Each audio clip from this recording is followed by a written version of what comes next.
This video is sponsored by my OnlyFans, where I do my meaningful sex educational content, fitness, health, nutrition, relationship advice, and more.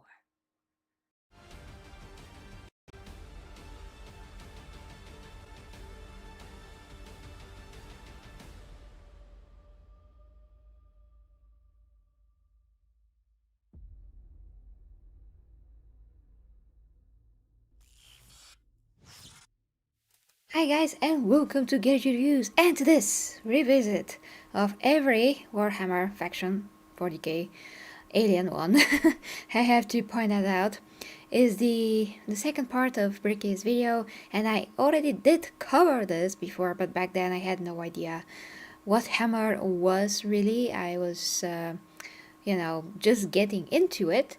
So now this to me is like awesome opportunity to see how I changed my opinion, or just by the fact that I know more, like how I'm going to view this. So it's just very interesting to me. Hopefully it's very interesting to you, and it's a long video, so you're going to get going.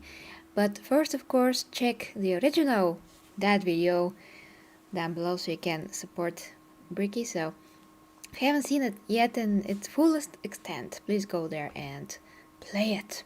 So hi to everybody in the chat, to my Primarchs. I hope that you can see me, hear me, and all of those things. And Dark, hi to you too. So without further ado, and this rhymes, let's start this. Thank you very much for the feedback, dear Clayton.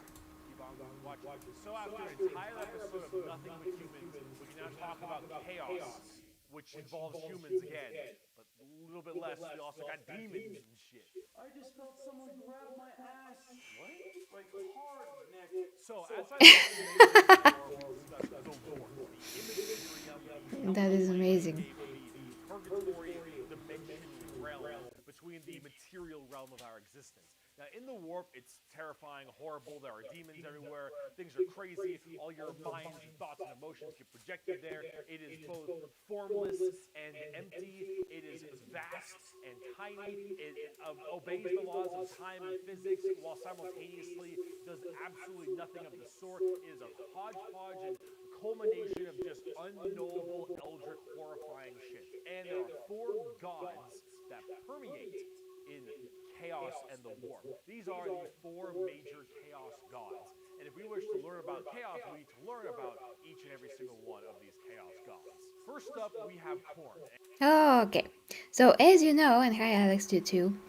And thanks, Matty. So as you know, guys, whenever these reactions are in place, which means that we are doing them. Jesus, it's Monday.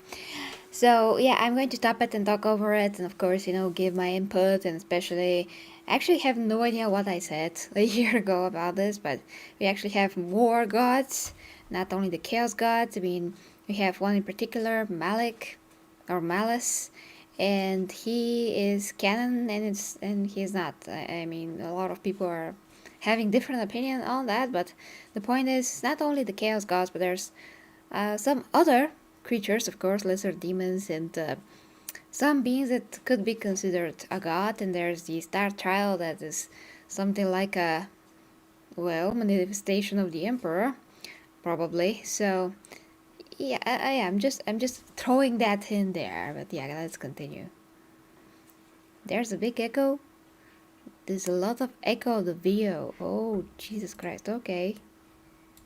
Let me help with that. And let's see now. Khorne is your classic Satan. He is all about anger, murder, fighting, blood, guts, death. You ever heard the term blood for the blood god, skull for the skull throne? Yeah, how is it now, by the way? I'm just going to wait for you 2 seconds to let me know. You cannot? His sound is off, Empress. We love you, by the way. Thank you very much, Matty, for your amazing contribution. There is an echo on the video's sound. Okay, I get it, but I don't see why there's an echo, though. That's the issue, because I don't see why would there be an echo. My setup is as usual. Huh. Okay. Let me check something real quick. I have not changed much. Okay, fixing the sound. No sound? There's no sound at all. How about now? Okay. Okay. Yeah, that's not good. Media broadcast. How about now? Well, thanks, Mojo. Can you hear me at all? Or no, because the mic is working. That's Korn. The whole idea Trailer. is that he is all about the fury and strength of battle. He doesn't care where blood comes from, so long as Okay, you can hear me. That's very important to know, guys. So yeah, please be clear, because no sound at all means that you don't hear me at all. So S for Bricky here. No sound is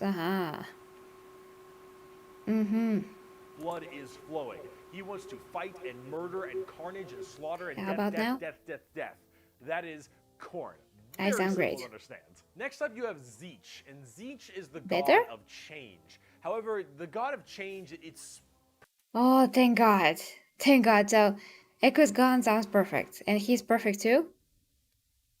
Sounds great, but his video is no sound. permeates in so many different other ways. He's the most eldritch of all the demon gods. But he has this weird way to always be plucked. Ivy said that the sound is great, so please don't confuse me. Can you hear Bricky good? Or can you not hear Bricky good? I mean, according to the settings now, it should be fine. You can hear him well, and there's no echo. That's how it should be. And if you hear anything else, it's goldy. It's perfect. Okay, let's go back a bit then, because I heard nothing of what he said because of the issues, so we can start this again. I can hear him. Okay. You sound fine. The video sound is great now too. Okay, so everything's fine. We are good to go. We are good to go. And go. Anger, murder, fighting, blood, guts, death. You ever heard the term blood for the blood god, skulls for the skull throne? That's Yeah. Korn. The whole idea is that he is all about the fury and strength of battle. He doesn't care where blood comes from, so long as blood is flowing. He wants to fight and murder and carnage and slaughter and death, death, death, death, death. That is Korn. Very simple to understand. Next up, you have Zeech, and Zeech is the god of change. However, the god of change, it's permeates in so many different other ways. He's the most eldritch of all the demon gods. Okay, so I just wanted to say that there was a Libra Chaotica, this book, that I got a recommendation from somewhere for this book. But then I understand that it's not exactly canon, so I'm kind of confused now about this book. And there's no audio version of it, so yeah, if anyone can explain to me why or how is not Libra Chaotica not canon, there's a lot of things there about, I started reading it at one point, about Korn, especially at the beginning. So yeah, bit low on your end. Okay, I can put it a bit higher. He has this weird way to always be plucking at the strings of the universe. He's always conniving and scheming and doing his best to cause as much little bullshit as he can. Zeech is unknowable. Everything that makes sense, he will and won't do. Every future and setting and every type of destiny or fate is all foretold and also changeable. It is set in stone while also completely random. He knows what everything is going to happen and also that none of it's going to happen. You would ask Zeech a question. That question leads to 3 more questions. And those questions lead to the heat death of the universe, which asks 4 answers to those questions. And then he thinks to himself, what are questions even really? And are you even asking the questions? Or are you simply giving paths to answers and other horseshit? Zeech is just, I'm gonna fuck with stuff. He is yes and he is no. He is the understanding and he is complexity. Yeah, how to F with your mind. Zinch. And thanks, dear Titan. He is unknowable. Hey, Chris. And that's what the God of Change is about. Very bizarre. And he likes birds a lot. Oh, yeah, that's from Total Warhammer 3. Where at least there's such birds there. I don't know why. Next up, we got Papa Nurgle. Papa Nurgle, he loves you for who you are. Probably not. He will murder you just the same. But Papa Nurgle is about rot, pestilence, death, and decay. He is the end of everything. Him and Tzeentch do not like each other very much because where Tzeentch represents change and adjustment, Nurgle represents stagnation and death. He is all about miasma and pestilence and large bloat and pus and organs and people just being sedentary, sloth. He is the idea that everything will rot and decay and die. Nothing is certain besides decay and death. All of us will end up the same way, and broken down through just sheer never-ending decomposition. So the joke that Nurgle always loves you is generally because of that, because we all end up the same. We all rot, and we all die and wither. That's Nurgle, and he's got a general theme of course, pestilence. Okay, yeah, he's disgusting. Yeah, nothing to say about Nurgle. I mean, absolutely disgusting. Does not make any sense to follow him unless you don't respect yourself at all. So, yeah, this is just my... Yeah. I'm just so disgusted basically by Nurgle. Everything that I ever known about him, the only thing that is... I mean, it's fascinating how he does things, but it just doesn't make any sense from a logical, self-respecting prospect. A question leads to 2 more questions. Those questions leads to 6 answers. I believe he should have said... Well, it doesn't really matter. You get the idea. Tzeentch is all around confusingly sophisticated, and Nurgle is disgusting. And different kinds of diseases and sickness and things of that nature. That's generally Nurgle. He's pretty easy to understand as well, and he chunk. Finally, we have the youngest of the Chaos Gods, and that is Slaanesh. Unnecessary censorship there. Also known as the Prince of Pleasure or the God of Unspeakable Excess. Slaanesh is generally referred to with sex. But it's not only sex, it's just that's a good avenue if you want to make stuff. Slaanesh is just the idea of the senses of the body being cranked to not just 11, but more like 17. See, we'll discuss Slaanesh a little bit more when we talk about the Eldar, because they done fucked up. But or whatever, is mainly about just the excess of emotions. And therefore, sex is generally a large part of it. However, it's mostly pain and torture. Lots of pain, torture, but sometimes sexually related or drug related. Lots of drugs. Lots of drugs. Slaanesh gets off on everything. Extremes in happiness, extremes in sadness, extremes in pain and sadism and masochism. And of course that goes along with the sex part of it as well. It's generally referred to with sex because of the color scheme, very purple, lots of exposed genitalia. A lot of their models have like exposed nipples and stuff.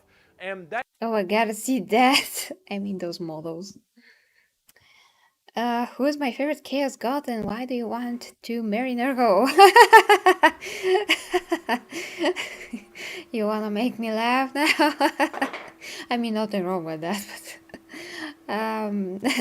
well, I don't have a real favorite, but I have to... Oh, sorry guys. It's 11. But if I have to choose one, it's going to be Khorne, because he at least is like a god of war, so yeah. There's that. But not because it would become the least of our worries. God bless you, brother.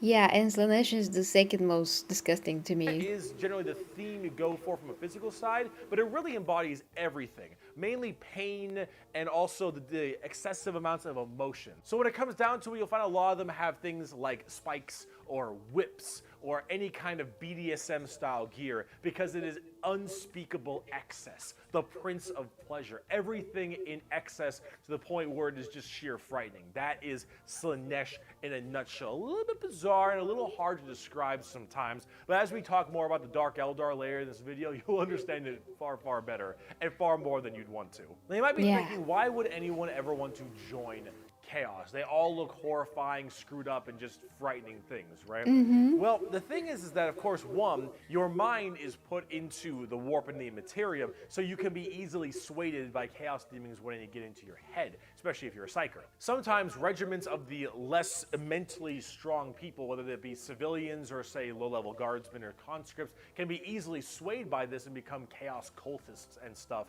and they serve their dark gods and whatever god they personally refer. However, and this might seem strange, chaos in their own right isn't necessarily evil. See, the warp is every manifestation of emotion and... Okay, this is where I totally do not agree with him at all, but okay, so first, I mean, this is the longest part probably that I'm going to talk in this video. So I don't know what I said last time, you know, because I probably said something about how is this not evil, but now I know, so yeah.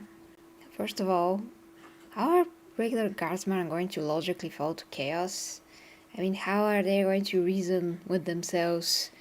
Oh, that's a good idea. It's just the best idea to join chaos. Just doesn't make much sense unless it's explicitly explained somewhere. How is that process going to go so it can make sense? Second, the warp wasn't evil, but that doesn't mean that now isn't. It isn't. It's a lot more evil than that. And the chaos gods obviously do everything for themselves, which is by default evil. And they're working through depriving humanity and leeching it. I mean, like leech. So that is by default also evil. So there's that. But let's see how he's gonna finish this. Every soul, everything of existence. This includes all the good things. All the different chaos gods have another side to their coin. Khorne might be death, murder, slaughter, slaughter, but he's also got this weird sense of survival of the fittest, trial by combat, and honor. Khorne will never lie to you. Khorne will never stab you in the back. Khorne isn't about conniving and scheming. Khorne is about straight up mano-y-mano, you versus me, get in the ring, we're gonna murder each other hard right now. It may not be a good thing at the end of the day, but it is that other side of the coin. Him and Zeech generally don't get along because... Okay, first Khorne. That can be always explained, that, I mean, that is still evil, because the fact that you have some virtues that lead to you being corrupted and fall under his will and his agendas of bloodshed and disgusting murderous spree, does not make those virtues serve actually a good purpose. So when you use virtues to, lure someone to serve you, that doesn't make you good and to have a good side. You don't have a good side. You're the devil. You're using these things, these so-called virtues. I mean, they are, but you're using good things for evil, like tools. So you're still evil. So yeah, I mean, Khorne checked. He is still evil. He does not have a good side. It doesn't mean anything if he is not backing that up with more good for something good as an outcome. Growth, not death. Everything that is positive, then that is like basically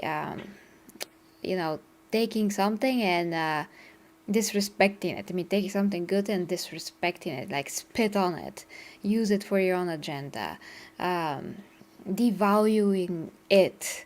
So that is totally not.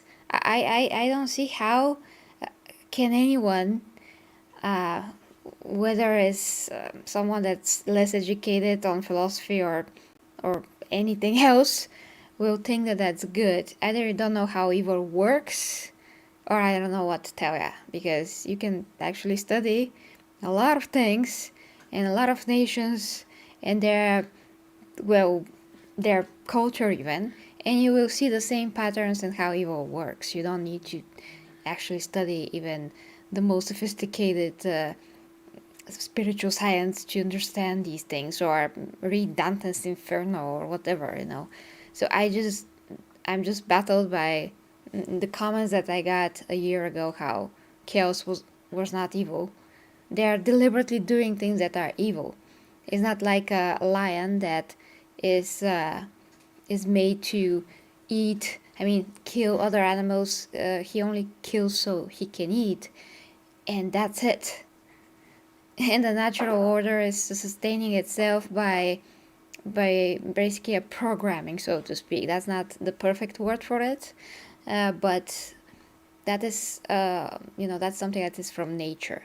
So people are usually trying to tell me that the chaos gods are from nature, but they are not. They are the twisted result of all the living beings and how they projected their emotions and thoughts upon the warp. So they're the twisted and negative result of all of that. They literally are this. So we can't say that they have a good side, because everything that was in the warp and it was good did not actually manifest as a godly being in any kind of a shape of a form. So the only thing that prevailed there, because it was so dominant, were the chaos gods and their four different natures. One of war and bloodshed, one of the lies and the deception and the, one of the decay, and one of the excess eventually, that Slaanesh eventually manifested by that similar principle just later on. So absolutely all proof points to the fact that they are evil by nature. So if you mean nature, you have to just say their nature is evil, but they are not essential part of nature. Their manifestation is not like coming with nature. It came after that, and nature usually creates and does not destroy intentionally.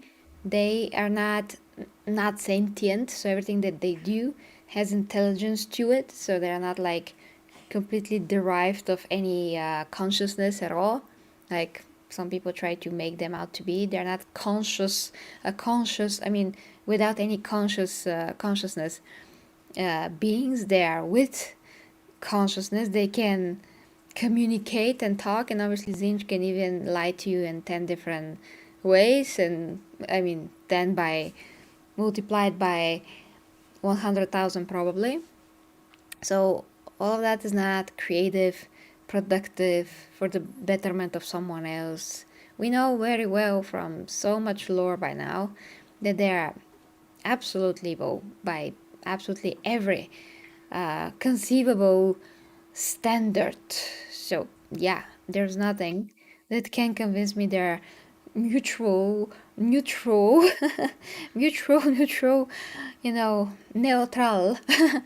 or anything like this, because it does not fit into any kind of a literature or logic or science or psychology or anything like that. So it's ridiculous. The emperor as well. I talked about him so many times. He also is a lot more, not divine as he seems, but at the same time he has all these powers, so people are confused about that too. It is confusing because, as I said before, the warp is the opposite of yeah, I don't want to get into that again. But yeah, everything in 40k is written the opposite way that things are in some sciences. So let's go with that.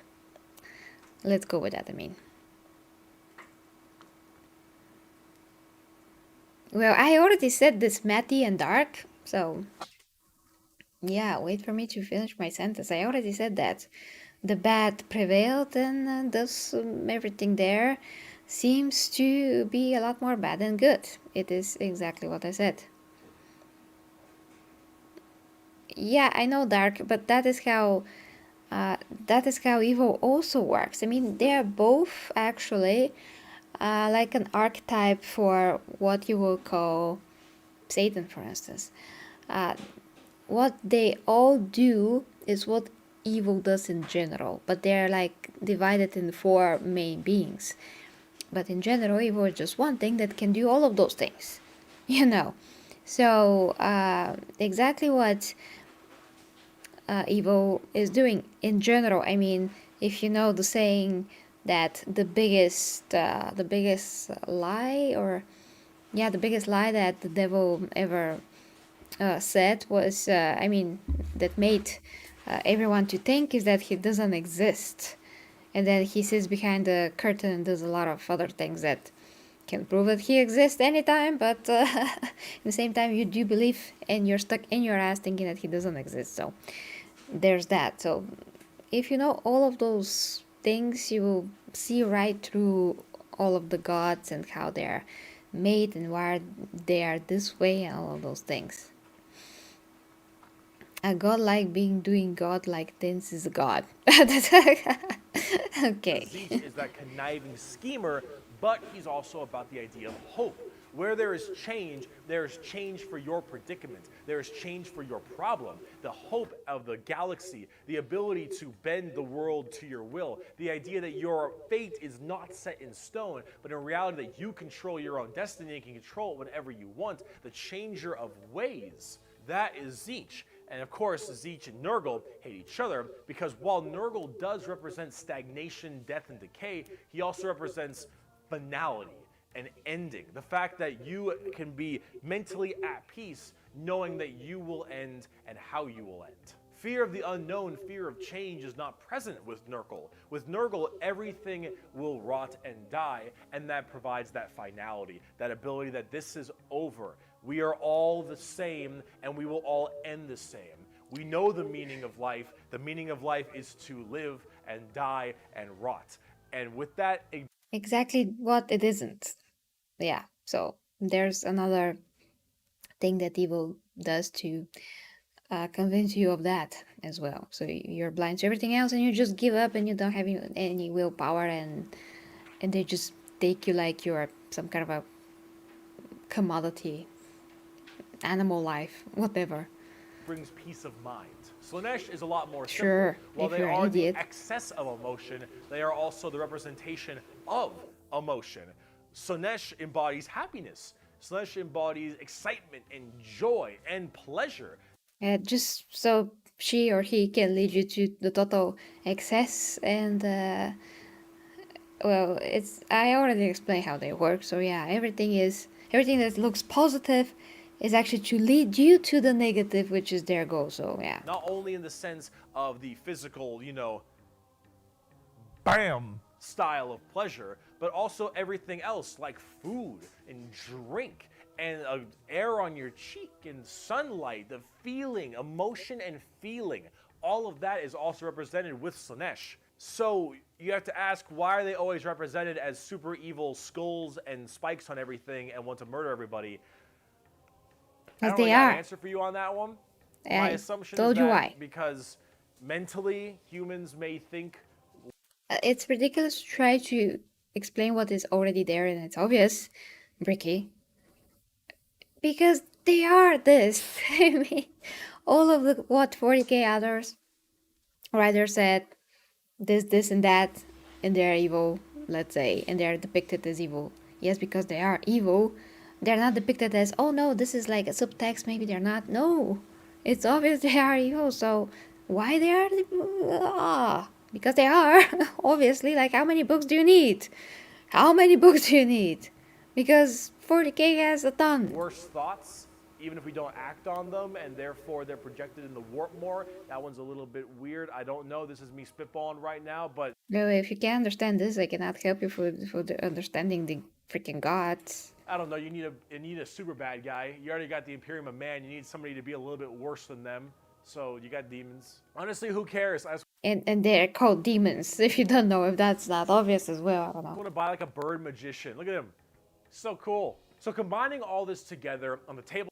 It's actually beautiful. I mean, that Tzeentch demon, it's really awesome looking, but what of it? You're going to die while watching a beautiful man-like bird. Great. Still dying though. Top chaos demons are generally very melee based. They run in, go really hard. You have lots of summoning and conjuring, tons of spells. Generally a little bit frail, but they have special saves to make them a little bit stronger. You've got giant demons and smaller demons. You got hordes of little boys and tons of big guys. Demons are as they seem. Demons. Nurgle is slow, Khorne is super Good scary morning in to ya. melee, you've got Zeech who are far more into Psychers and spellcasting, and then Slaanesh who is all melee, really fast but squishy, but in lots of hordes of tons of melee and pain damage, of course. So overall, Yes. the Demons are a huge part of 40k and a massive threat to almost every single faction with the exception of a couple. However, the big part about Demons is also transferred into the other 9 Primarchs we didn't talk about, which are the Chaos Space Marines. So Horse Okay, that's more and all of his interesting. boys, all of them in the Primarchs, they have all also become Chaos Boys, and they all have their own special Chaos Legions, specializing in so many different things, just like the Adeptus Astartes, the Angels of Death, the regular Space Marines. Chaos Space Marines aren't a whole lot different than the regular Space Marines. They have the same armor, generally the same training and toughness. They just specialize in different kinds of things. And also a lot of the Primarchs have ascended into is it greater demons? They're demon Primarchs at this point. Gigantic, horrifying man-demon hybrids that are pretty awesome, if I'm going to be honest. They look really cool. But them and their associated legions that they are a part of are all kind of going out there and causing a large ruckus for everyone else. Considering the raw strength and firepower of a legion of Space Marines, imagine that entire legion just converting to chaos and immediately fighting you. It's generally pretty horrifying. There's a lot of them, so I gotta write them down. But you've got the Emperor's Children with Primarch Fulgrim, loyal to Slaanesh. These people, they are some messed up people. They're just sensory overload, tons of drugs, tons of torture. And I think Fulgrim is a demon Primarch right now, and oh god, I am terrified to see what that man looks like, at least on the tabletop, because Emperor's Children are not good people. You've got the Iron Warriors, which are kind of like opposite of the Imperial Fists, with Primarch Perturabo, I believe is his name. They're Chaos Undivided. They just kind of serve Chaos in a general aspect instead of choosing one of the 4. But the Iron Warriors are big on the siege and fortification, and they're basically entirely against the Imperial Fists and are a major rival. Perturabo, I believe, is also still alive, and I'm also very interested to see what he looks like, because Demon Primarchs are badass. You've got the Night Lords with Primarch Conrad Kurz. Conrad Kurz is dead, which is good because he's a sick fuck. But the Night Lords are generally about terror, terrorizing people, and terrorism. They're generally about fear, and rightly so. You've got the World Eaters with Primarch Angron, still alive, also excited to see. Angron, if you think you've known an angry person, Angron is the angriest son of a bitch you will ever know. Angron removed parts of his brain that didn't make him angry, so he could be angrier. Angron. Fucker's mad. You've got the Death Guard with Primarch Mortarion. They actually have their own special codex and their own major army on the tabletop. Mortarion himself is actually one of the models, and look at him. Look at him. That's actually interesting about Mortarion, because we are now, in the books, they're talking about that and his fight with Gilliman. So we are at this point. I don't know when the next novel is going to come out. That is going to continue the story of Gilliman and how he's going to get the Emperor back, and how is this guy going to come back, like licking his wounds. How is Nurgle going to spank him? All that is very interesting to me. So yeah, I'm looking forward to Mortarion's fate in the future. Oh, thanks, dear Clayton. Thank you. It's so cool looking. Of course, Nurgle based, obviously. So very slow, but very tanky. You've got the Word Bearers with Primarch Lorgar. Lorgar is, I believe, still alive. I don't know what's up with him at the current moment, but the Word Bearers are generally the people who caused all the major problems in the beginning. At least I blame them for it. They're little assholes. You got the Black Legion with Primarch Horus. Get fucked, nerd. You've got the Alpha Legion with Primarch Alfarius Omegon. Chaos, I think. And then finally, you've got the Thousand Sons with Primarch Magnus the Nerd. The Thousand Sons also have their own book, just like the Death Guard. Magnus is also a tabletop model. He looks super cool, as you can tell. And they're all super heavily Psyker and kind of Egyptian themed. They look pretty neat. But overall, Love with the all Egyptian of these Chaos theme. Space Marine Love it. factions, you can play as a lot of different ones, but the main ones that you can really work at are standard Space Marines, Chaos Space Marines, as well as the Death Guard and Thousand Sons, as they are the most fleshed out, especially on the tabletop at least. See this right here? This is a really good way to describe the Chaos Space Marines. What the thick-headed fools with their broken corpse of an emperor fail to understand is that not only can they never defeat us, but they cannot hide or flee or shield themselves from the triumph of chaos. They are finite and we are unbound, undivided. They must not err, or they shall fall to heresy. All who fall join our cause. Every imperial fool who dares to open his eyes is a willing recruit. They strive merely to hold back our fury and might, and it consumes them. Thus, you can see chaos is inevitable. We lurk not only beyond their grasp and at their gates, we lurk within the darkness of their souls, on the tip of their tongues, in their tortured dreams. We are them, but freed from the shackles of ignorance. We are them, grown strong, evolved. We are them, but so much more. As hardcore as that quote is, thanks, Blockage, and hi to you. So, it's not like the Chaos Marines are not led by their noses. It's just that they're led by Chaos and the others are led by the Emperors. Potato, you know. So, they should not act so smirk because they're also led by their noses. Like, we are not yeah. Saddest part is they're mostly right. Chaos is basically unkillable. You could probably get rid of Space Marines, a decent amount, the Chaos Space Marines that is, but every soul that dies goes to the warp. Every Chaos soul will end up back in the warp. And depending on how hard you killed them, they will come back at some point. Every demon you banish will return at some point. Chaos is unstoppable. The warp is unending. And while maybe there is at some point some way to stop them somehow, the resources to do so, the requirements to do so, are so far beyond the reaches of man and the other races at the current moment that really it's just an unstoppable force that just keeps on coming and is just barely being slowed. Chaos is by far the biggest threat. They are without number, their legions are everywhere, and yeah, they're pretty scary. So, I promise, we're done with humans now. Let's talk about some Xenos. Yep. So let's talk about the Eldar, or also known as the Eldari, which are a super hyper-specialized and very technologically advanced race of, well, elf people. They were, as well, responsible for the creation of Slaanesh, the newest demon god. How'd they do that? Debauchery on a world-ending scale. See, back in the day, it was just Khorne, Tzeentch, and Nurgle. And the Eldar are very, very ancient, millions of years. These Eldar, however, have a bit of a sensory problem. You know, every kind of pain or feeling that you have is a little bit amplified compared to the normal. However, with Eldar, as their race advanced so excessively, and they became so self-reliant, and everything became so easy, there was no requirement for food production anymore, there was no shortages, everything was basically done.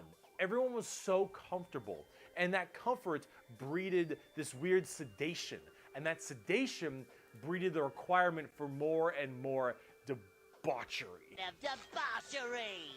Debauchery! Debauchery! When everything you have can be so easily acquired, you will end up down this road of pure debauchery. All of the senses the Eldar had that were so powerful, things like feeling, happiness, sadness, and just evil and good, all needed to be satisfied and satiated. Basically, they got totally bored. I had you, Hirogava. So, if I don't have like essay to say, I mean to speak a whole essay, yes, like with the demon stuff, I'm just gonna enjoy it and watch it with you guys. But yeah, I mean the other basically my favorite race by this point, alien race that is, and they're very fascinating. So the fact that they could reach, you know, the technological advancement that we can only dream of, or at least we're like a few thousands of years away from, and then decide to go to total degradation, it's just well, it's counterproductive and ridiculous, but Okay. And the desire to satiate these senses grew more and more with worse and worse debauchery. It started off with things like sex and drugs becoming so much more rampant because these are the first things you generally turn to when requirements for living are so easily accessible. It would get to the point that made Sander Cohen in Bioshock look sane. All right, this is the kind of debauchery it led to. It was constantly satisfying and satiating these sexual and sadistic or masochistic fantasies that only elevated and elevated. And this was.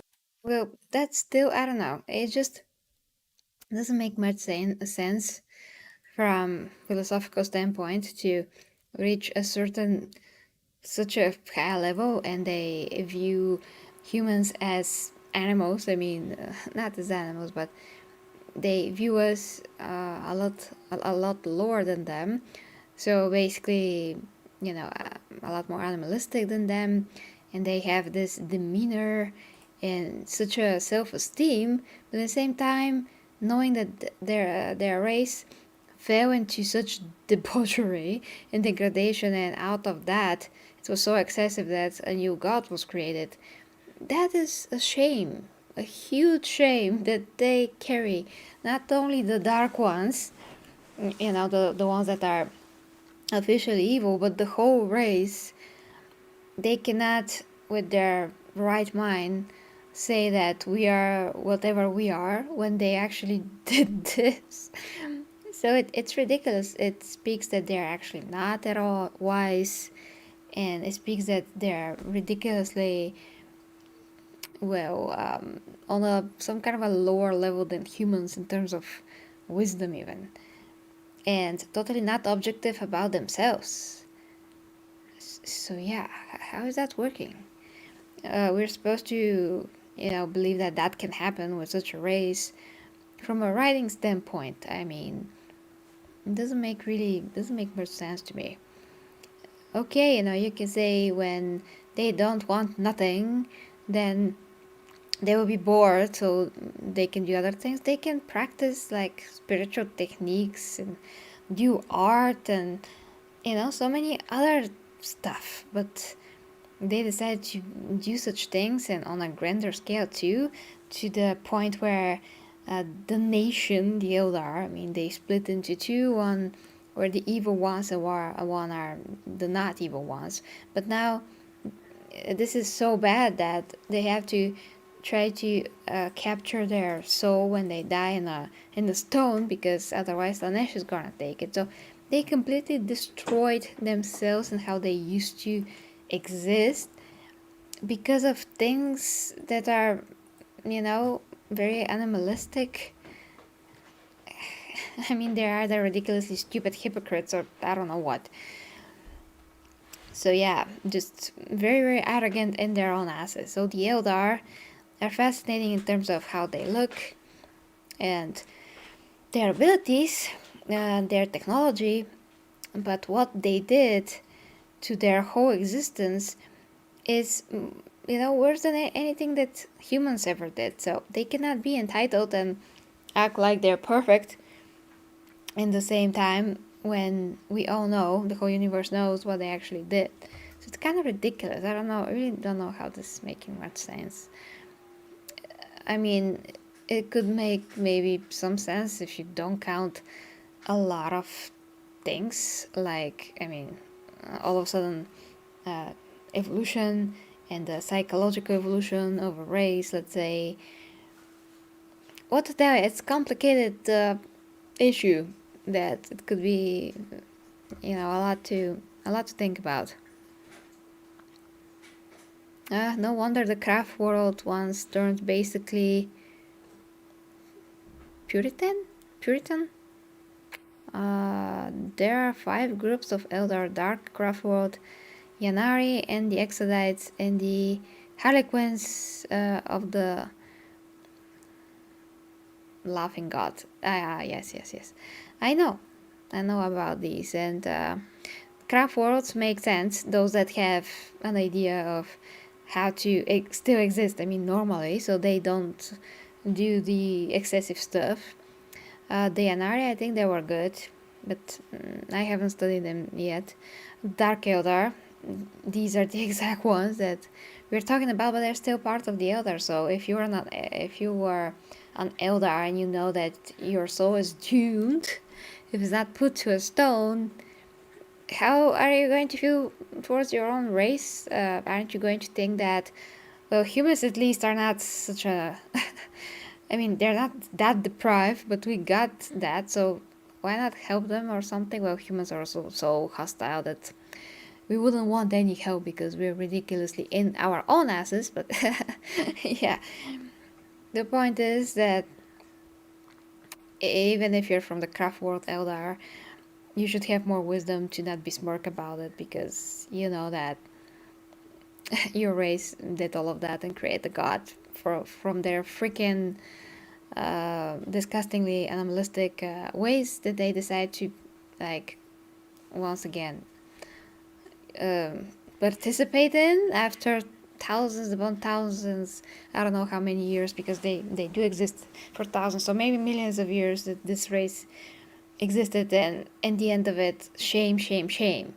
So this is the point where I should play this clip of Game of Thrones. Shame, shame, with the bell, but I don't have it right now. So yeah, just this came to me.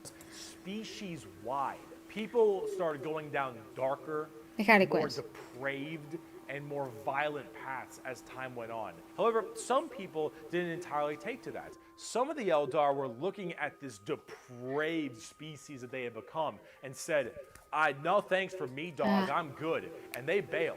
These are the craft world Eldar. They left on these giant continent-sized starships called craft worlds. They believed in learning the old ways of the Eldar and pushing away from this depravity and debauchery and going back to their main roots. And so they would segment themselves on these giant craft worlds far in the outer reaches of space. They even had this thing called the webway. Remember what we mentioned about warp Yeah, travel? well, they can just go and populate other planets, terraform them, live normally there, just adapt what they can, what is really wise from the old ways, and use the new ways to implement them.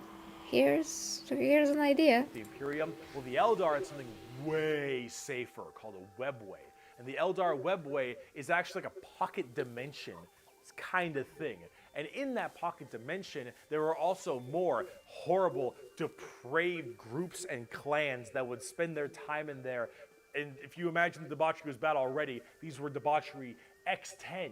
So all of this continued, and it bloated until Slaanesh just burst forth. All that emotion, all that mental, well, thought processes, I suppose, all of this in such a condensed space. Don't forget, this is all being shot, all their souls as well, into the warp. All this depravity right into the warp. So what happened? Boom! Slaanesh was birthed and killed off 90% of the entire Eldar population. Untold trillions had their souls ripped from their bodies and their actual fleshy bodies devoured by Slaanesh demons. The entirety of the Eldar race was eaten alive and their souls consumed to the Prince of Pleasure. All of them got fucked up. It was so bad that it literally ripped a warp hole into the fabric of the materium called the Eye of Terror. That's literally this like quasi horrifying gateway portal from the materium and the immaterium right next to Cadia. Okay. So this Slaanesh, also known as She Who Thirsts by the Eldar, slaughtered the entire population except for a couple. Those in the craft worlds were actually not affected by this as they were so far in the reaches of the galaxy. That crazy crack, that birth of Slaanesh only affected the ones in the center. So these craft world Eldar were able to escape, but Slaanesh got their sights on them. Every time an Eldar will die, their soul doesn't just pass into the warp naturally. It goes straight to Slaanesh, craft world or not. What about those people in the webway? Well, imagine that giant birth happening, but they were only able to just barely get a grasp onto you. Slaanesh was just barely able to hold on. These people are the Dark Eldar, or also known as the Drukhari. The Eldar population right now is so massively small. It is minuscule compared to any of the other most of the other populations in the universe. The Eldar are consistently having issues trying to get their population up because as their souls are constantly being hungered by from Slaanesh, they realize their entire species is doomed. And they understand it very well. Since the time of the fall, our race has been haunted by what we, in our reckless pursuit of hedonistic indulgence, gave birth to.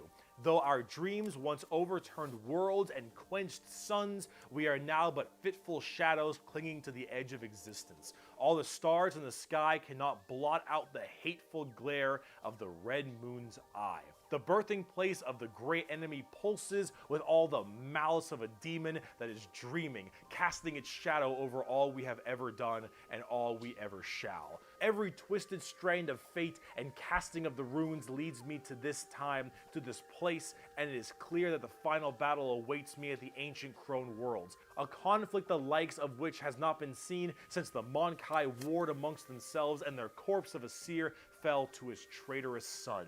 Is coming, and all my steps lead towards it, no matter that I walk other paths. I see the stars stained red with the blood of the Mon-Kai, and though their wars do not concern me, I would gladly let them destroy one another. I know that to avoid this fight is to condemn my race to inevitable doom, and though all I see is darkness, I know that I will not flinch from my destiny. And now let's talk about cute plastic models. Bro, I'm straight up Great. not having a good time. The first playable race we have for the Eldar are the Craft World Eldar and living in those Craft World starships I mentioned earlier. And each of them have their own kind of craft world, almost like a Space Marine Legion. Each craft world is in itself its own special kind of group. And the Eldar themselves are very fast and rely a lot on trickery. They are squishy, a bit weak, but they're very in tune as psychers.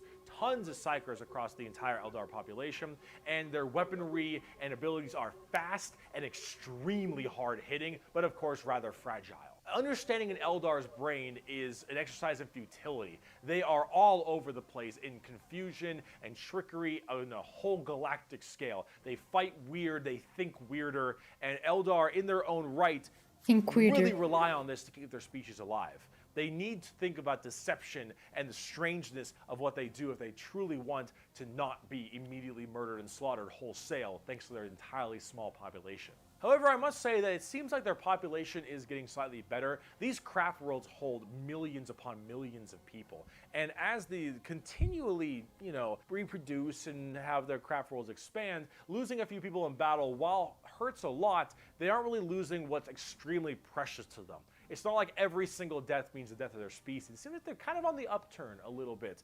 They're still a doomed race being sucked into Slaanesh every time someone dies, but they are definitely doing a little bit better than they were before. Eldar are fast, cunning, and what they don't make up for in tankiness, they make up for in extremely advanced weaponry. They also call humans Mon-Kai, which is something I mentioned earlier. Yeah. That is a derogatory slur for humans in the Warhammer world. Why is it called Mon-Kai? Well, it's because you can't, in your game, call people monkeys. On the tabletop, exactly what I said. Not very tanky, generally pretty squishy, hit like trucks, and move at Mach 5. Fast, hit hard, die fast. Exactly how it sounds. They've been good for a very long time, too. We bring only death and leave only carry-on. It is a message even a human can understand. Oh, come on. Eldar. So, Drukhari. Let's talk about the Dark Eldar. On today's episode of How Fuck. I mean, get out of your asses, Eldars. Once again, I already said why. This is absolutely ridiculous. So, we are monkeys, but they are what? Perfection, who doomed their own race and created a god. And one of the worst at that, the Eldar. So, yeah, Eldar, go shut up somewhere. Fucked up. That's fucked up. So those people I mentioned in the Webway, in the super deranged cults and the depraved people of the Eldar, in the Webway, they didn't quite get a hold onto them. Slaanesh like has them, but it has them on like by the pinky finger. And they're slowly being consumed by Slaanesh, but they found out they can stave her off by doing Slaanesh things. The Dark Eldar are by far the worst, most horrifying, disgusting, depraved, and brutal race in all of Warhammer 40k. These are entirely a group of people whose full purpose to save their species from extinction, to go into planets, raid them, and take as many slaves as they possibly can to torture them for 1, 5, 10, 20, a million years, because that torture will keep them from dying. They look very BDSM style too. They definitely have a lot more spiky bits and they have a lot more of that kind of leathery black look to them. But let's say you are an upstanding Imperial citizen, living life on a regular planet. You get invaded by the Necrons. The Necrons will shoot you with a deatomizer and you will be destroyed in a millisecond, and that's it. Not the worst way to go. You are invaded by Chaos Marines or something. You take a bolter shot to the head or a chain sword across your stomach and you get cut in half. Painful, but not the worst. The Orks arrive. They beat you to death. Hurts, but, you know, whatever. Tyranids, they eat you alive. It's pretty rough. The Dark Eldar. This is going to get a little graphic. I apologize. Oi. You pray you die. You don't. You are instead taken as a human slave. Your life will be endless work and agony, 24/7. They will make sure you can't not die, as your pain satisfies them.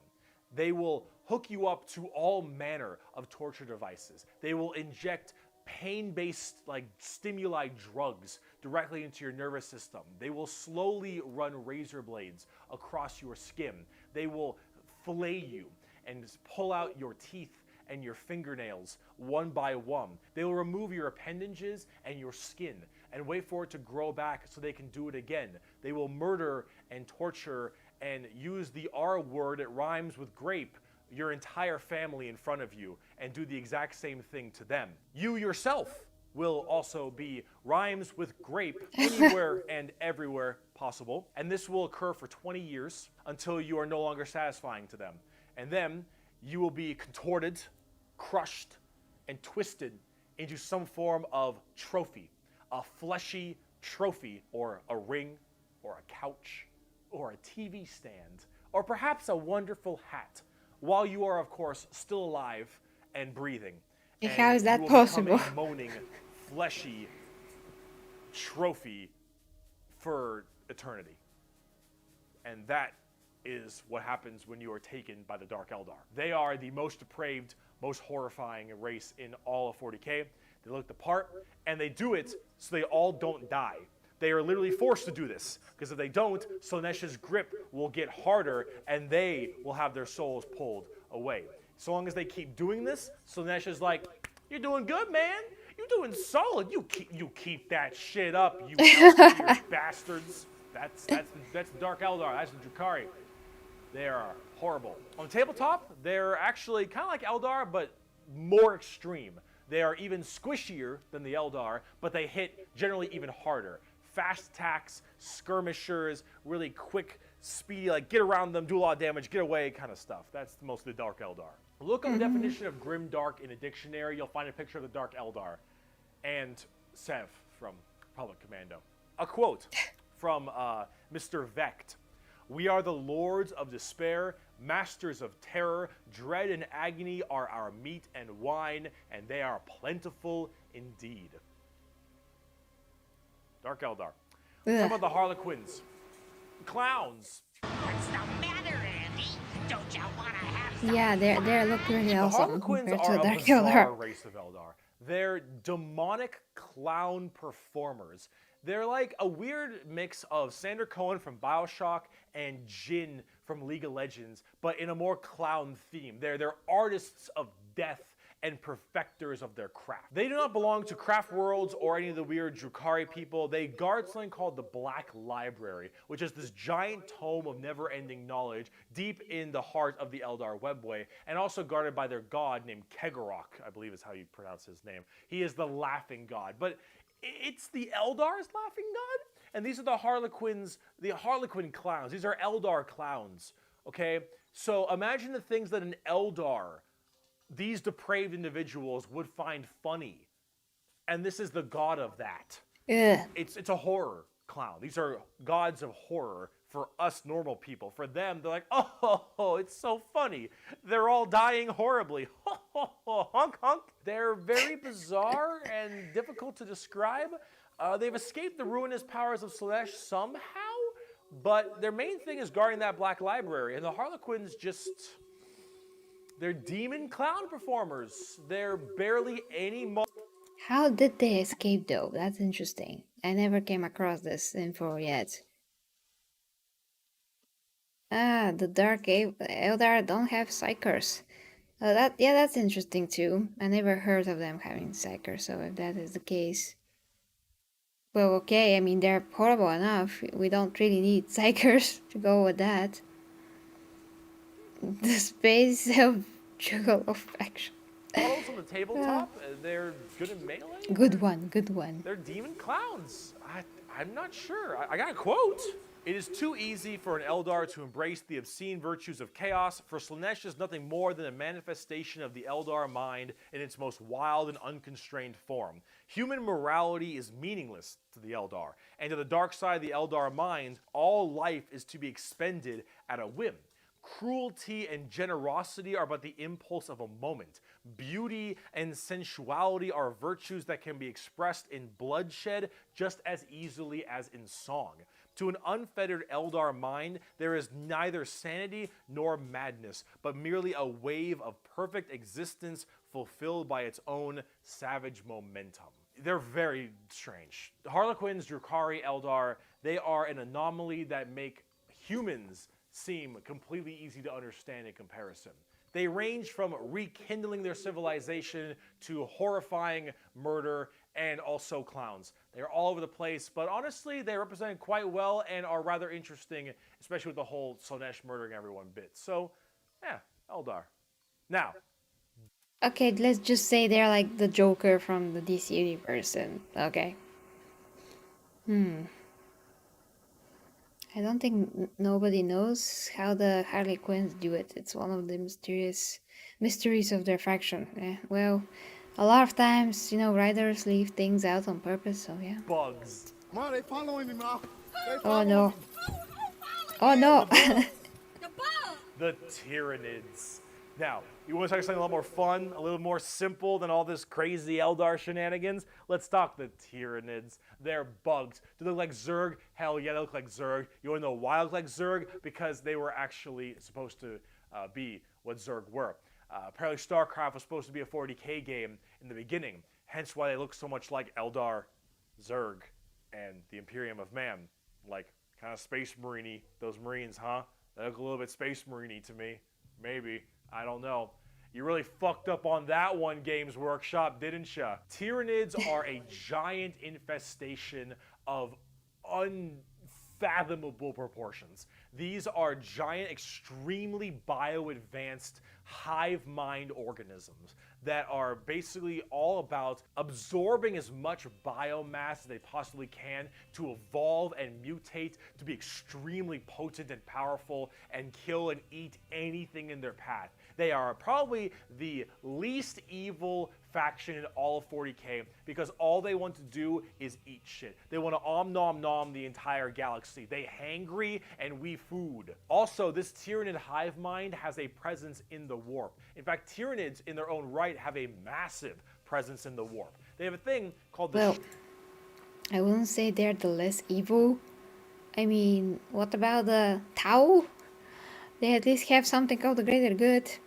They are very misleading, naive, misguided, let's say. Naive, still young, all of that, but if you saw Angels of Death, the GW first 3D animation, you see how they operate. They're pretty evil. So, yeah, I mean, especially when they evolve through their gene-stealing faction, let's say. Yeah, because they actually display sentience and all those things. Shadow in the warp specifically, where when they are coming in to invade a planet, they have this weird ability to kind of cut off the warp on all the psychers on that planet. And how do you get help across the stars? Well, you need the warp, because you need that for interstellar travel. So with people unable to call for help from the Tyranids, Yeah, that's horrible. They're not that good. I know, Dark. I'm well aware. There's nobody that's actually good. 40k. The point is, compared to everyone else, the Tau seem less awful. Let's say, still bad, but at least less, than the Tyranids. For goodness sakes.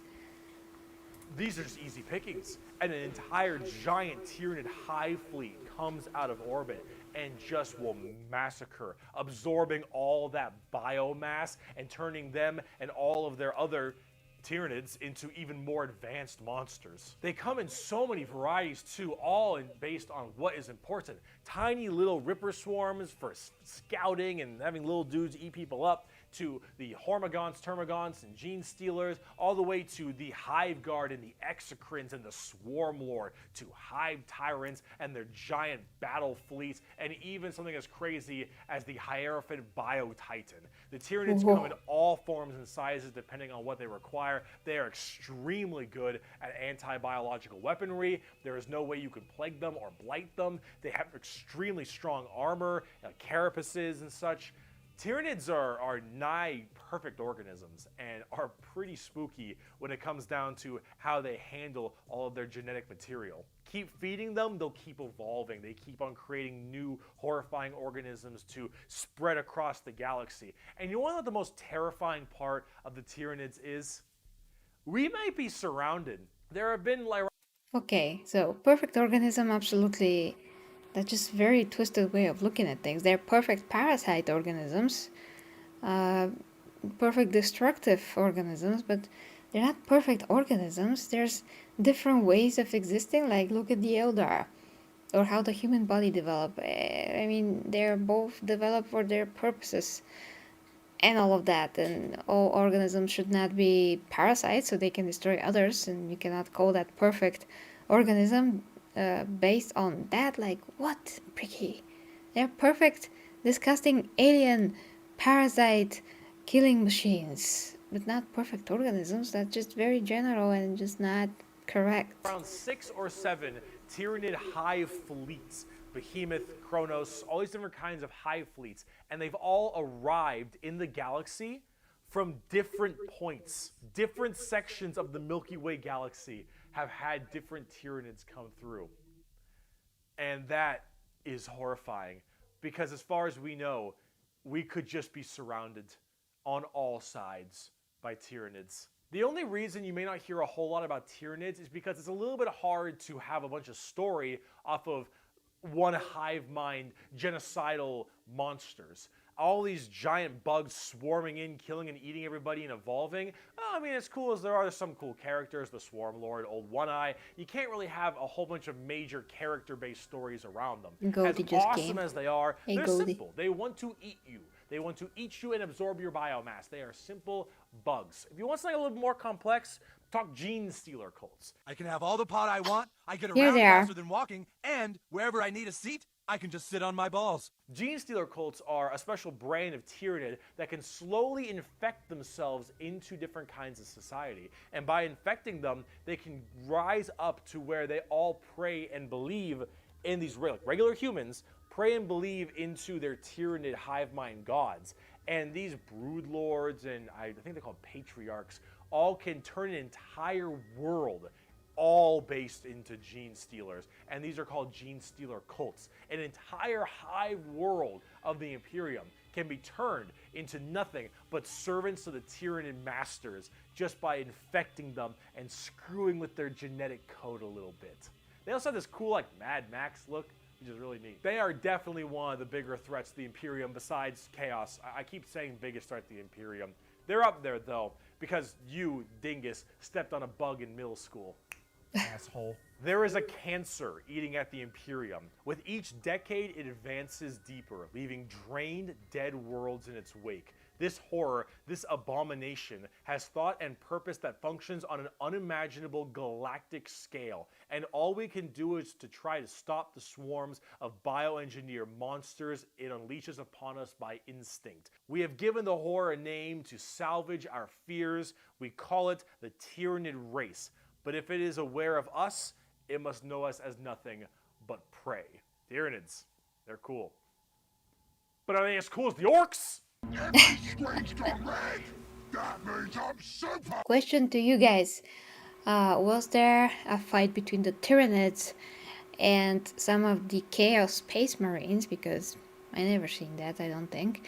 And against the Orks. So yeah, if you know such an encounter, it's gonna be very interesting for me to read. Although, I mean some of the other races as well, like Necrons versus Tyranids, something like that.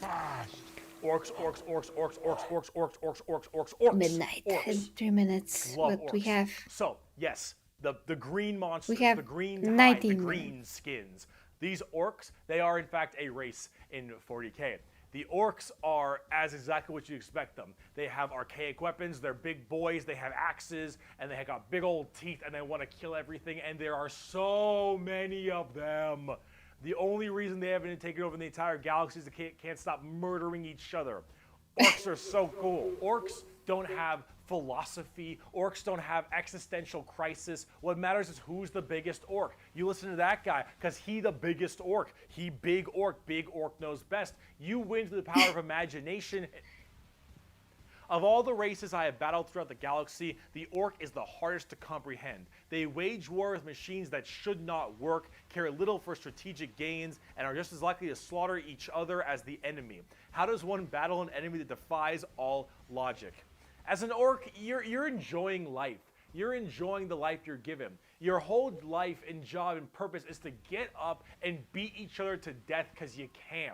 The biggest orc is the man who understands everything. He is the boss. And orcs have this really weird, like, big, dumb, stereotype British accent, which is just hilarious to me. Those are orcs. You fight. You like to fight. Your whole purpose is to fight. You wage war because you want to wage war. You got your boss over there, and you better listen to the boss, because if you don't listen to the boss will squish you and make you an example for the other orcs. And then you can't fight because orc dead. And orc dead can't fight because the orc dead. Orcs, Me orc. They Me scrap fight. together machines out of parts that don't make any sense, and because they believe, they have the mental imagination that that machine will run, it'll run. If that machine's out of gas, you're driving that machine with your fellow orcs, and the biggest orc is behind the wheel, and you run out of gas, some orc behind you is like, oh, Zog, we're out of gas. And the big orc is like, no, we're not. I filled the fucking gas tank up earlier. And all the other orcs are like, oh yeah, you did do that. And then you turn the fucking mech back on,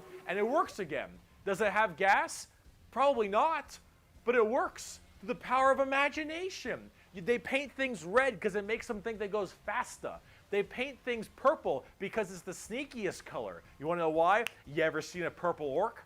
Didn't fucking think so. Orcs are also like ancient as hell. They're back in the Eldari. Oh yeah, that's just so fun. And blood for the Goldie God and skills for the Goldie Throne. Let's switch that to dog food and maybe maybe just some bones or something. Time frame. But back then they were called Orks, and they were much larger and scarier and far more intelligent. Now they're just orcs, and they're big, dumb, and they smack things. But they're pretty spooky. They're not very well armored, but they hit really hard. And it's called the Green Tide because there are so many orcs. There are about as many orcs as there are Tyranids. Maybe more. Who knows? But they keep on, murdering each other, so it's not too bad of an issue. Orcs are entirely comic relief. Their stuff is slapped together. That makes no sense. Their vehicles don't work the way they're supposed to, but they work because they think it works, because they imagine that it works. Orcs care only about who is the biggest orc, and they will follow the biggest orc. And then if they want to be the biggest orc, they'll challenge the biggest orc. And then when they go and they issue a wa is just war in orc, they murder everybody and everything in this giant tide of green orcs who are just excited to be hitting something. They don't care that they're hitting Eldar or the Imperium or Tau or anyone in between. They're just so they get to beat shit up. That's orcs. And on the tabletop, they are a total coin flip, and they're really fun. I have never met a salty orc player. I have never met someone who plays orcs and is ever just a bad guy or that guy. Orc players have this kind of fun to them because when you play them, you are completely submitting yourself to RNG. So here's the thing. Guardsmen, Imperial Guardsmen, when they shoot, they roll a dice, and on a 4 up, they'll hit their target. They have a 50% chance. Space Marines, pretty good. They hit on a 3 or higher because they're well trained. Adeptus Custodians, they hit on 2s because they're just super well trained. Orcs, they hit on a 5 or higher. But if they roll a 6, they get to make another shot with anything from the dinkiest pistol to the biggest rocket launcher. It doesn't matter. Half of their stuff will blow up on a whim. One of their medics, if you roll a 1 to heal someone, you fuck up your surgery and you just kill an orc. They're so wacky and silly. How does that but work the thing is, in the if you roll tabletop? well, you roll high, and you keep rolling high, you are going to crush people. And if you don't, you lose. I mean, that's what you get when you play orcs. That's what happens when you play orc. It's a coin flip. Which is why you can't be a salty bitch when you play orcs, because things won't go your way. It's just the roll of the dice. You're playing a dice game. But if you're going to have fun, and you want to be stupid, and you want to be silly, you're going to play some damn orcs. But on the opposite side of the fun part of this, let's talk about the Necrons. Okay, towards something more intelligent The now. Necrons are spooky, scary skeletons and very grimdark again. They have a much more fleshed out lore than before. Back in the day, they were just undead Egyptian space terminators, and they still look that way, but now they actually have a story. So way back in the day, you had the Necron tier. Kind of see a theme here: Eldari, Eldar, Krork, Orc, Necron, Necron tier. So the Necron tier were this race of generally kind of shitty people. Not because they were personally shitty, but because their lives were awful. They were ill-fated to a horrible existence of like radiation and a terrible planet they lived on, and everything just really sucked. Being a Necron tier was just really depressing. They really were looking for immortality. They were extremely reliant on the hope that they would eventually find the key to living forever and just stave off this horrible nature that they were thrust upon them, and therefore they could become the most dominant race in the galaxy. And they found this group. They're called the Old Ones. Imagine them kind of like the Forerunners in Halo or the Xel'Naga in StarCraft, right? These Old Ones were these strong, pretty much omnipotent beings. And they, of course, knew the key to immortality. So the Necrons went to them and said, please, show us your ways. And the Old Ones said, piss off. Not really. They were a lot more humble about it. But they did not want to share their secret of immortality with the Necrons. The Necrons, of course, took this very well and waged war with them, kind of under this united banner. The Necron different dynasties didn't really like each other, but under this one man, the Silent King, he thought the best way to unite his race was to do this giant war with the Old Ones out of spite for them keeping the secret of immortality to them. This was known as the War in Heaven, and this is actually like a multi-stage war, because during this war in heaven, they discovered the Star Gods, a whole new race of people known as the Catan, or the Catan. These Star Gods were also very much like Old Ones, almost omnipotent beings, and they too had the key to immortality. And so the Necrons went to them and said, hey, can you help us fight off the Old Ones? Can you help us kill these Old Ones, you, the Catan? And the Catan said yes. And in fact, we can help provide you with the immortality you so desperately seek. So the Silent King of the Necrons decided to make a pact with the Catan to allow them to accept this generous gift of immortality upon them. But this, of course, had been a horrendous trap, and the Necrons were dragged in chains to this biotransference where their flesh was stripped from them, replaced with nothing but a metal hollow shell, as their souls were ripped from their body and fed to the Catan. And the Catan fattened up. They got chonk on the souls of the Necrons. As this was their plan all along, they consumed the flesh and souls of the Necron tier and turned them all into unwilling robotic slaves just to serve their will. And then, with their new-founded Necron army, they pointed their guns at the old ones, and the Catan continued their domination of the stars, and their genocide, complete and full genocide of these old ones. The old ones did their best to stave it off. They even... Well, the Necrons are just another example of what not to do. But an amazing stream, can't believe it's been a year since we did this topic. Yes, Matty, thank you so much for the support for this stream. I'm going to thank you again. We have a bit more to go, 10 minutes. But yeah, thank you very much for this. It's going to make a huge difference for me, so thank you. Created other races, the Eldari and the Orks, to try to fight off the horrifying Necron army and the Catan above them. But there was absolutely no possible chance for them. And the old ones were absolutely extinguished across the galaxy. Their entire race completely removed. Full-on 100% genocide. However, during all this, the Catan, so just infatuated with their victory, started fighting each other for fun, for sport, and for small differences, doesn't matter. The Catan, with these overpowered people, they're going to eventually hit each other at some point. And as they began just menially fighting each other, the Eldari and the Orks actually started pushing on the Catan's borders a little bit, giving them a little bit of a run for their money.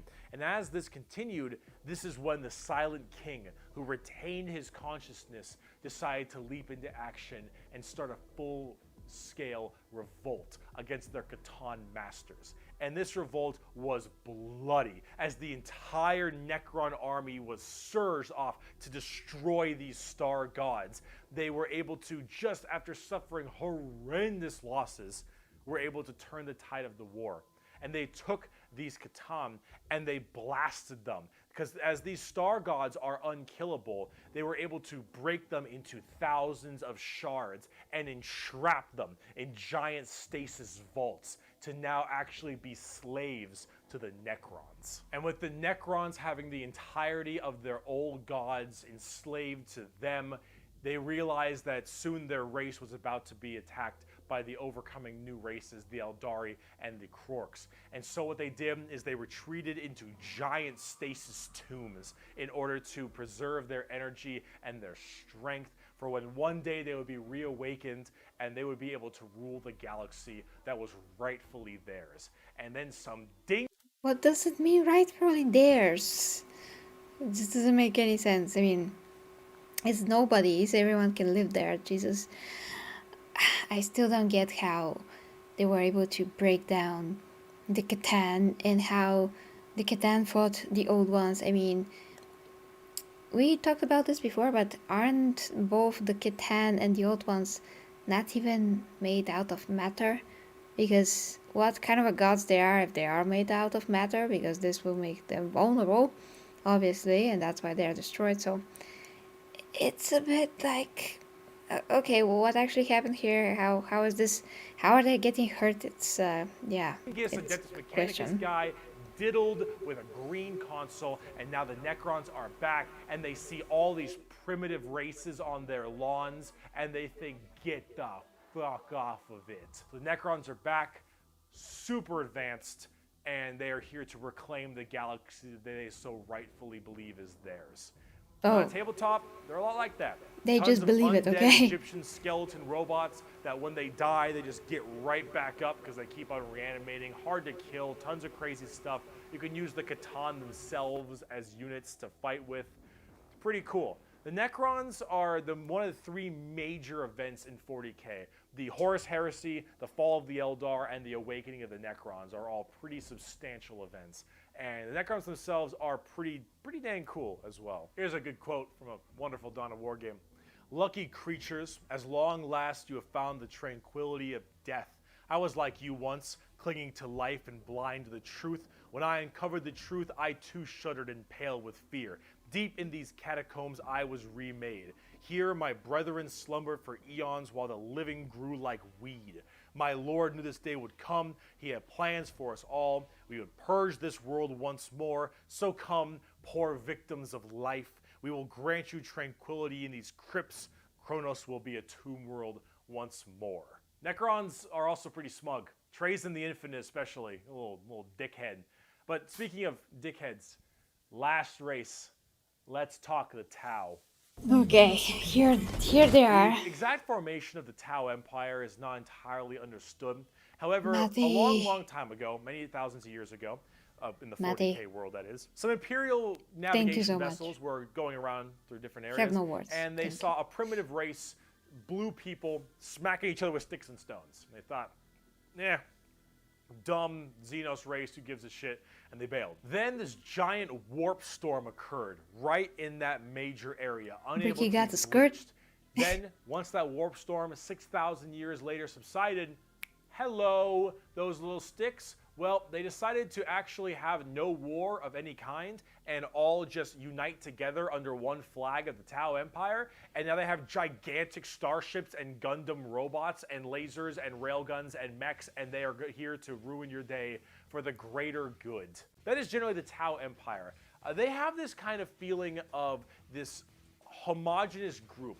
All species can go underneath the banner of the greater good. The greater good is their idea of the fundamental increase and help of all. In fact, they are most likely the most like the Covenant in Halo, where they have the overarching prophets, being the ethereals, who are actually kind of dicks and like to pull at strings a little bit, but then you have all these different races directly underneath them, and they all work together in this big group as this large, foreboding race that tries to spread their weirdly pseudo-religious influence across the galaxy. The alien is not intrinsically evil. Do not hate him. Pity him, his ignorance. Seek to understand his differences and equate him with his inadequacies. Only then will he accept his place in the greater good. That is generally the Tau. And if you're kind of wondering... Yeah, and that is what all races are thinking. Tau, really. They're just all like waiting for you to save them with your not ignorance. And that is kind of like...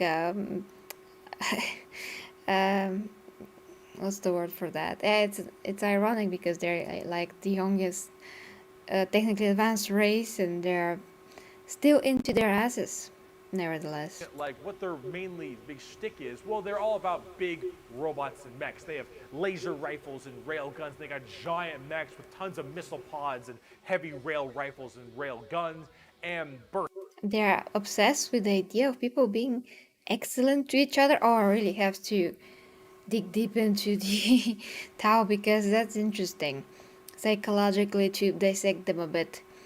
If they're obsessed with anything that is, you know, an excess, like Sanesh and other things. I mean, anything that's an excess of something to one extreme or the other is bad. So, yeah, it's really not good for them. And for anyone that talks to them, if they're going to be that way. I mean, you cannot be zombified excellent. That has to come from inner feeling and mutual understanding, like naturally. And if you force it, it's gonna be a bit ridiculous. You cannot force like a spiritual growth, let's say, and wisdom to be excellent to someone. The other person also has to develop and reach that, and it's very complicated to explain because I'm going to get into races and how different people are on different levels because these reasons that I don't have time for that. But the point is that that's ridiculous by principle, and it cannot be forced. That's the point. Cannons and ion accelerators and void shields and all this stuff. And that is generally what the Tau's all about. But you're probably thinking, Bricky, this doesn't sound that evil. This doesn't sound very grim, dark Warhammer. But now it's gonna be, yeah, well, you're right, Hirogawa. I mean, this is the thing, that their greater good is a joke. It's the ironic thing about them. They are pushing something in the ways that they're pushing it, they're making the opposite of a greater good. So there's that. Most hated group on the tabletop. Yeah, I know. And you'd be right. The Tau Empire really don't have that much of a horrifying, grimdark style like everybody else. They're much more younger, new age thing. In fact, they're probably a lot less evil and a lot even better than they are now back in the day, because they liked having like that good guy faction. But a lot of us who really like the dark, depressing style of Warhammer didn't really like it that much. So, see, the Tau get a lot of hate, and a lot of that hate isn't necessarily unjustified. It's mainly from a tabletop perspective, but as you can see from all the visuals I've shown you recently, they don't really fit in the 40k universe very well. They lack that super dark, dramatic, kind of high gothic level the Imperium has. They don't have the weird kind of like grungy stuff that Chaos or say the Orks do. And the Necrons and the Eldar have their own specific style as well. The Tau really do look like something out of Gundam. And while it isn't necessarily a bad thing, it does definitely not fit too well. There's that. There's also the tabletop problem.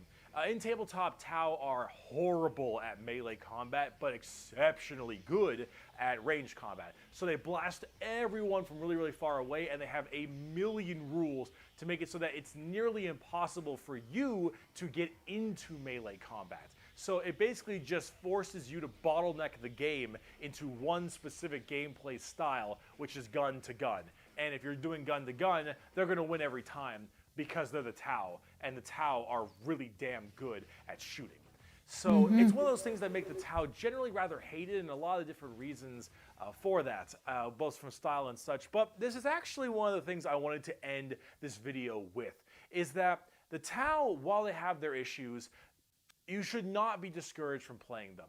I'll make plenty of Tau weeaboo jokes, of course I will, but it's all generally in good fun. Anyone who legitimately doesn't want you to play a faction is an idiot, and you shouldn't be giving them the time of day. You pick what you think is cool and what you like. In Warhammer, especially now, factions get better and they get worse. They grow and then they fall.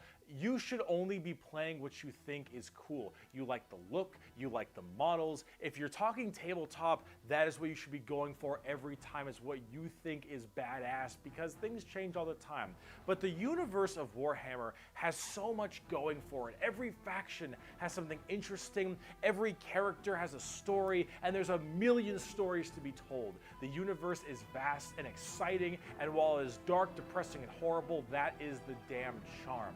And out of everything I've told you in these two videos, if anything you could take away is the reason why so many of us are so into this series and why we like it so much. Because with so much variety, such an expansive universe, and so much that can be done, you can find yourself having a pretty great time.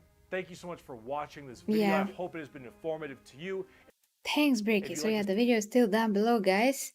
And I do think that a lot of other things came out of this. I mean, I am looking at it as a much more informed person now, one and something years later. Yeah, there's so many things that I want to check, you know, the story about that Necron guy from, what was his name? Damn it, so interesting. Zenith, damn it, something like that. That he is so smart and he does such a cool things. So yeah, there's so many things that I wanna check out. That novel with this guy, another Necron, fascinating stuff. So yeah, definitely a million stories to be told. Definitely 40k is rich and interesting in so many ways, and there's a lot of food for thought, which I personally appreciate very much, guys. So I hope that you enjoy this revisiting of part 2 of Bricky. Happy that I finally got around to it. Thank you very much to Matty for supporting me in this stream. They're the Space Communists. Yeah, I heard that, but I also heard some other explanations for them, so still something to think about and to dig into.